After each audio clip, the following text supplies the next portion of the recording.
I think it would be naive to think that this alone immediately would cause Putin to change course. Now, President Trump weaves his way on Ukraine, doesn't he? Sometimes he seems to be backing Putin, sometimes Zelensky.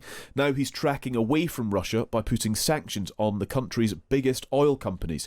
Here's the president explaining what he's doing. Look, these are tremendous sanctions. These are very big. Those are against their two big oil companies, and we hope that they won't be on for long. We hope that the war will be settled. We just answered having to do with the various forms of missiles and everything else that we're looking at, but we don't think that's going to be necessary. We would like to see them just take the line that has been formed over quite a long period of time and go and let's, go home. Last week they had almost 8,000 soldiers killed. Many Russians were killed last week. Many Ukrainians were killed last week. We think it's ridiculous and would like to have it end. I think they want peace. I think they both want peace at this point. It's been, it's almost 4 years. You're going into 4 years. And if I were president, it never would have started. But yeah, it's time. Well, President Trump's frustration with Vladimir Putin was also evident. Every time I speak with Vladimir, I have good conversations, and then they don't go anywhere. They just don't go anywhere. So in that sense, but no, look, he's fighting a war. He's in a war. It's two very competent sides, and that's the way war is. You never know with war, but I would say that it's time to make a deal. A lot of people are dying. I wonder then if this is something of a definitive moment when it comes to sanctioning Russia, and indeed the implications that this has on allies of Russia, or indeed just those countries who have been purchasing from Russia as well. In the last few minutes, President Zelensky has arrived in Brussels. He's been thanking President Trump and indeed the EU for imposing sanctions. Kaja Kallas, who is the EU representative for foreign affairs and vice president of the European Commission, has posted in the last few minutes that the EU have just adopted our 19th sanctions package targeting Russian banks, crypto exchanges, entities in India and China, among others. The EU, she says, is curbing Russian diplomats' movements to counter the attempt of destabilisation. Stephanie Baker joins us, author of Punishing Putin, Inside the Global Economic War to Bring Down Russia, and also a senior writer at Bloomberg. Stephanie, good morning. Morning. Kaja Kallas says it's increasingly harder for Putin to fund this war. Do you agree with that analysis? I think the U.S. sanctions on Russia's two biggest oil producers is a significant turning point. It's something I have been saying should be the next step. And it's actually surprising that Trump has taken this move because he's talked mostly about tariffs. Rosneft and Lukoil account for half of Russia's oil exports. Russia's budget relies on oil and gas revenue for about a quarter of its revenues.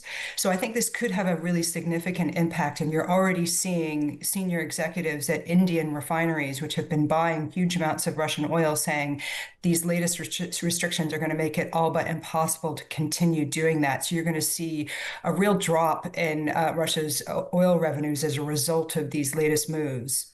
How much or to what extent is there a risk of self-inflicted pain that actually the US will feel this, that others will feel this because of the squeeze it will put on oil prices? Well, it has already caused oil prices to go up so far about $2 a barrel, but I think that could go up further. And I know, having spoken to various officials who modeled what the impact would be if they sanctioned Rosneft and Lukoil, that it could be as much as $10 a barrel. But remember, oil prices have come down significantly. So I think there's more room in the market.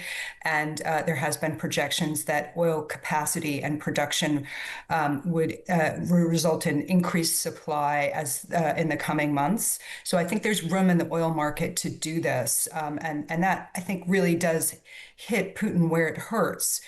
He is basically using oil revenues to finance this war. And I think this could have an impact. It will take some months to filter through, and it's not as if he's going to suddenly decide to withdraw from Ukraine. But I think this is a well overdue a well overdue move by the U.S. to really hit Russia directly, which the Trump administration has not done. It has not hit Russia directly with any sanctions, since Trump came into office. office. Yeah, this is the first time, and that is notable. Could there be any winners from these sanctions, Stephanie? So I'm just reading from Reuters that India is likely to make massive cuts in Russian oil purchases due to the sanctions, and so they will have to find that oil somewhere else. Could there be winners that emerge from this?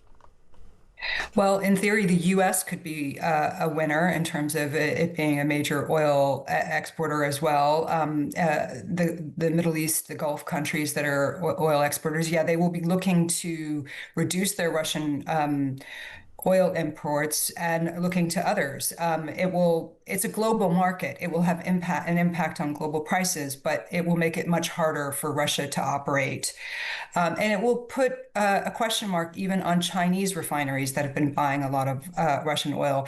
If they are worried that by buying oil from Rosneft and Lukoil, they in turn could get hit by U.S. sanctions and cut off from the U.S. dollar, I think that could, cause them to, avoid buying Russian oil.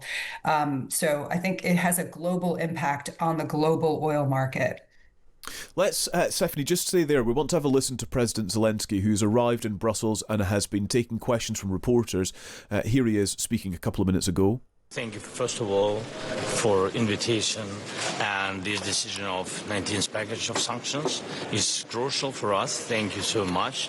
And today it goes together with the yesterday's decisions of President Trump on energy, also sanctions package. We waited for this. God bless, it will work. Well, Zelensky went on to say that this will apply more pressure on Russia for a ceasefire. Stephanie, the other part of this is that Trump, I think, was conceding that he hopes these sanctions don't last long.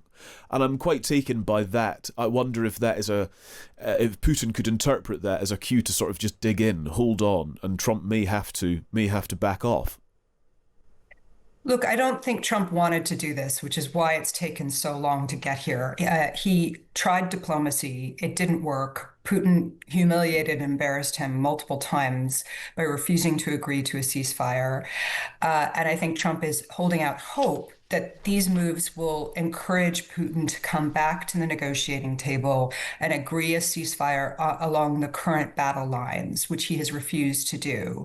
I think it would be naive to think that this alone immediately would cause Putin to change course. We may see Putin making yet another overture to Trump to try to get him to climb down, perhaps giving a call to Trump, saying, we'll agree to talks, and then again playing for time. That's one possibility. But I think it is a significant move, and I think it shows that there are others within the Trump administration who've been pushing him to do this. I noted Scott Bessent, the Treasury Secretary's statement was quite tough in terms of saying that trust had been lost, and that's why we are here. So I think there is a turning point in terms of Trump realizing that just words from Putin mean nothing at this point. And then I suppose the final part of this, Stephanie, as always, is will there be from the EU a 20th round of sanctions? Is there still headroom to squeeze Russia further on the part of the EU and indeed the US? Well, one of the things that the U.S. didn't do in this latest round of sanctions was add more tankers to the blacklist. And I think they could do that easily. They're behind the EU in terms of sanctioning these tankers that form Russia's shadow fleet transporting oil. So I think there's certainly more that the U.S. can do. There's more that the EU can do for sure on tightening some of these restrictions on Lukoil in particular. And there is a time frame for the EU to phase out Russian gas imports. That could be brought forward earlier. It doesn't look like that's going to happen. I think it's quite significant that they were able to agree that ban by 2027 for Russian gas. But I think there's certainly in Ukraine, they would be hoping that that would come in sooner. Yeah. Stephanie, really appreciate your analysis. Thank you so much. Thank you. Stephanie Baker, author of Punishing Putin, Inside the Global Economic War to Bring Down Russia. Stephanie's also a senior writer at Bloomberg.